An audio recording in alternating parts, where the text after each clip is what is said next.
December is my most expensive month, and I think that's the case for many of us, right?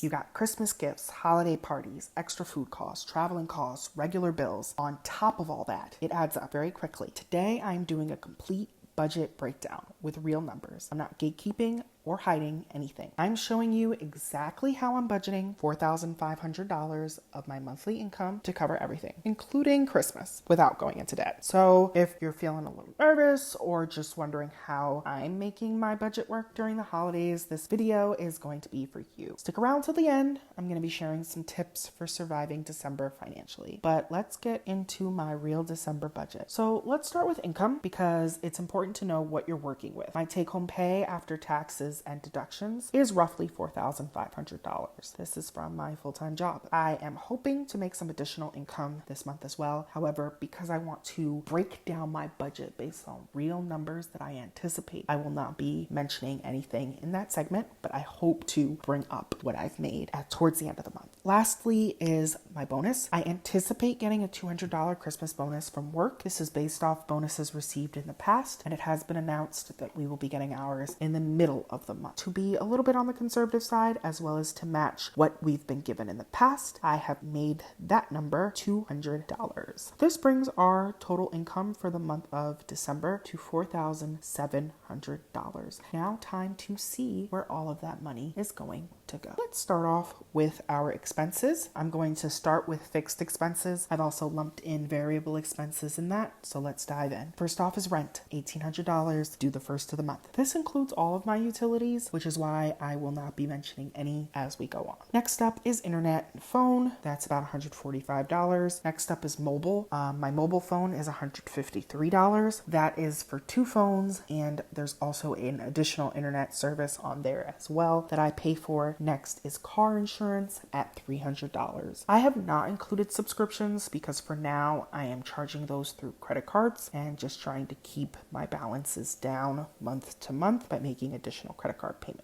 Buy now, pay later loans. These are the minimum amount required every single month. If I tally them all together, they are an embarrassing $500. Definitely going to get this down next year, but that is what it is for now. Student loan payments. I am on an income-driven repayment plan, so the minimum monthly is about $250, and that is typically due in the middle of the month. Moving on to variable expenses. Again, unlike fixed expenses that stay about the same amount and are due around the same time month over month, my variable expenses can change depending on whatever's going. But these are kind of the amounts I'm giving myself for the month. For groceries, it's going to be $450. Gas is going to be $160. It takes about $40, give or take, to fill up my gas tank. So figure that is more than enough to get me through the month. $100 for eating out. In full transparency, I do have an additional savings amount for some celebratory activities in the month of December that will probably include eating out, which is why I've set the budget at a lower $100 because I don't anticipate spending much more than what I've already set aside in prior months. Next up is personal care at $200. My car and maintenance, this is outside of gas,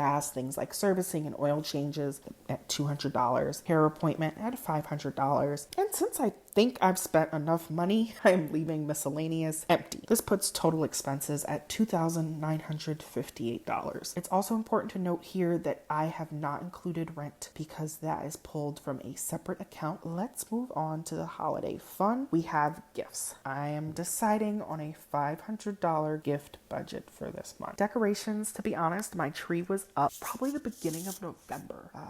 I'm an early decorator. When do you guys decorate? What is your timeline for that? So for decorations, I mainly have a tree with the ornaments and stockings. I may buy some additional things, which is why I included a $50 budget to give myself the freedom to do that. Or I may catch some after Christmas sales. I think that might be a really fun and cheap way to pick up some nice things for next year.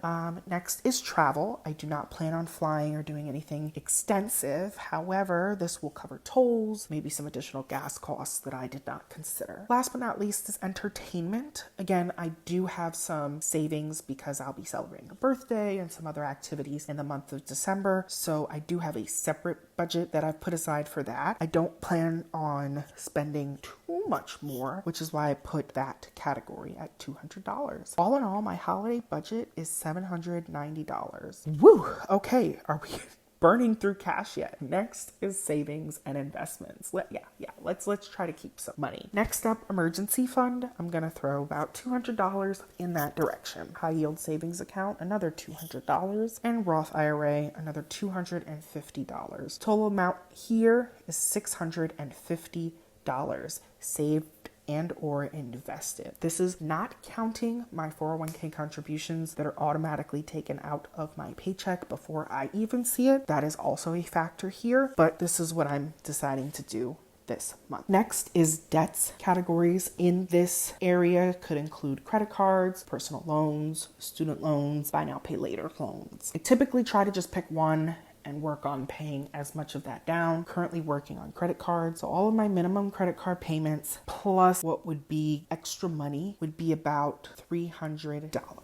Next up is our summaries. So all in all, I anticipate earning $4,700 this month. I plan on spending a total of $2,958 on regular fixed and variable expenses that are a part of my life. The holiday season adds a lovely extra $790. I plan on saving and investing an additional $650 and adding an extra $300 to my debts. So there it is, a complete breakdown of my December budget. Let's get into some tips to help you budget in the month of December and to help me survive the month. First off, you want to use those sinking funds, those guides that can kind of help you decide how much to spend. Maybe it is time to reflect on how much to spend on gifts or decorations, things that will help you kind of stay the course. Secondly, speaking of staying the course, we want to set gift boundaries. How much are we spending overall? It's easy to kind of go from store to store to store and not realize that the total amount spent has got ahead of you and away from you. Number 3, never skip your savings. I get it, this month is a heavy spend month, but even if it's as small as $20, commit to putting something away for a rainy day. Fourth tip, you want to plan for January.